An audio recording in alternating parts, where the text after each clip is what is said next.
Ukilisha binadamu ndani ya miaka 12 atakusahau ndani ya siku 3 na kukutukana na kukunenea mabaya, lakini ukilisha mbwa ndani ya siku 3 atakukumbuka ndani ya miaka 12.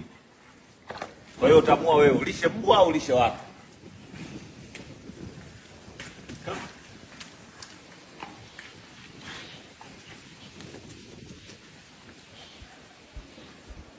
Kabla hujanishangaa mimi kulisha mbwa nyama ambazo wanakula binadamu, jiulize wewe, kwa nini unawasaidia watu ambao siku kikwama wanakukataa?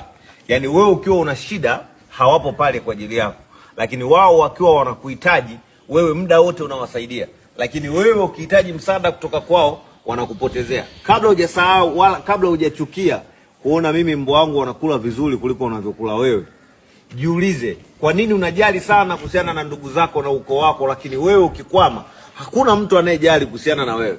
Jiulize alafu jitafakari. Ni bora ukalea wanyama kuliko kulea watu ambao hawathamini umuhimu wako. Amdani. Endelea kuwa hivyo. Yaani wewe endelea kujifanya unajali maisha. Hakuna mtu yoyote ambaye anajali kuhusu wewe. Yoyote yule unayemjua wewe kwenye dunia hii, hakuna ambaye anajali kuhusu wewe. Punguza kujipa umuhimu kwenye maisha ya watu. Mimi ni bora nitakuwa naendelea kujali mbwa, nitakuwa naendelea kujali wanyama kuliko kujipa umuhimu kwenye maisha ya watu.